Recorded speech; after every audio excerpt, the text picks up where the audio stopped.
Hello.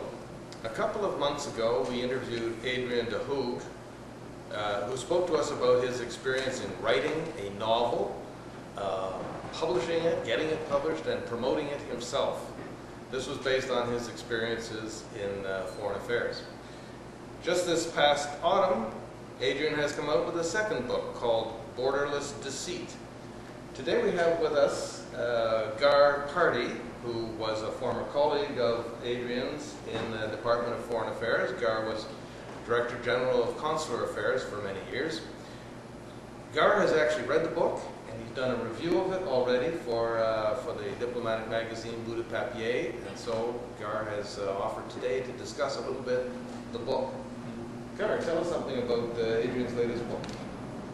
Yes. Well, the starting point for me when Adriaan's first book came out, called the Berlin Assignment, was the novelty of having a novel written about the Department of Foreign Affairs. It's quite rare.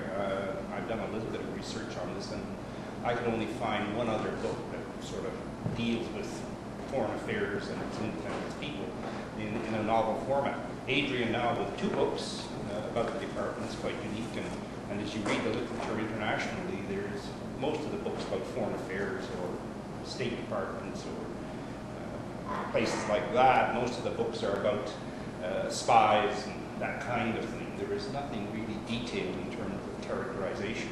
Adriaan, I think, is certainly gone far beyond the norms in this genre, and his two books, particularly in terms of his characterization, I think are quite unique.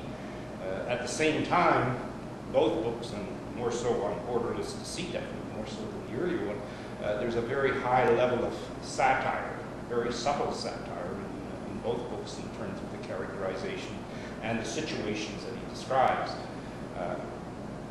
The characters in Borderless Deceit, there's four main characters, and there's a character by the name of Haywood, who is a czar of many of the activities here in Ottawa within the department. Then there is a chap by the name of Carson, who is one of these backroom analysts that are there. Then you have a lady by the name of Rachel, who is overseas Vienna for part of it, and then going on to Bucharest.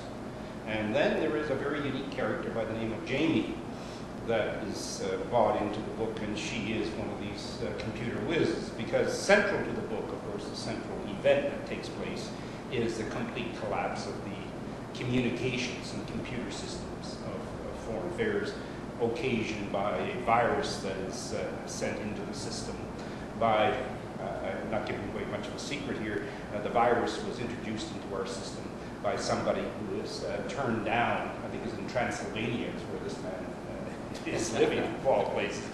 And he had applied for immigration to Canada, and was turned down, which all of us in foreign affairs know the effects of failed applicants on the immigration side. And anyway, and so the whole story book revolves around these four characters and the interplay with these four characters.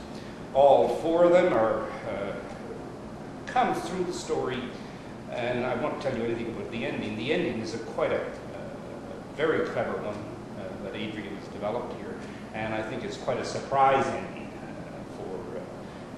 for readers of the book. The key events is the overcoming of this virus and getting the communications and computer systems back up to normal. And then there is a bit of an interplay with various foreign forces that are involved, particularly the Americans. They play a very large role. And then there are people out of the Middle East, given the timing, not surprising, there are people who are introduced by Adriaan out of the Middle East that largely interplay with Rachel in terms of the overseas person. The other interesting element that I found in the book, and certainly I think is characteristic of our own experiences in foreign affairs, is that what goes on in Ottawa with three of the four characters dominates the book, but at the same time Rachel overseas is hardly affected by any of this that goes on in Ottawa.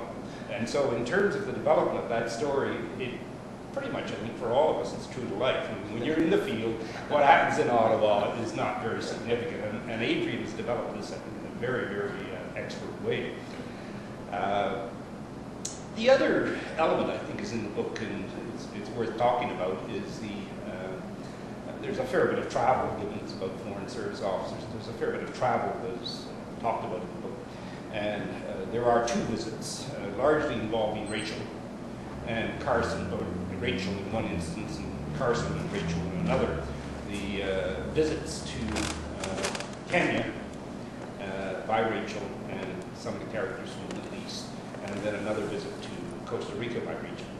The description of this visit that Adrian gives us in terms of going to Kenya is almost lyrical. I lived in Kenya at the same time that Adrian lived there, and almost the price of the book, in my view, is almost inherent in this description of this fairly short visit to Kenya. The trip to Costa Rica is a bit longer, and again, though, it bespeaks in Adrian, who maybe serving 30-odd years in foreign affairs and living in foreign countries, it gives you a certain ability to understand and capture what goes on in those places. And Adrian more demonstrates that characteristic of understanding what is going on around his characters and putting his characters in those situations. Magnificent achievement in terms of, I've thoroughly enjoyed both of them. Maybe it's, some people might argue it's more of an inside book, I mean, in terms of for the people that are involved in foreign affairs, but I'm not sure. I think and particularly it's the satire that I think that the outsiders, I think, would find particularly adept, because if you can't write satire about foreign affairs, then you've got a real problem here. There's no hope here, and it's the kind of place that needs satire. We need people poking sticks at us in terms of what goes on in that building here in Ottawa. Well, I've got my copy of the book, and you have yours. I have mine. And perhaps you'd like to look at it again. It's called Borderless, Deceit, Adriaan de Hoog.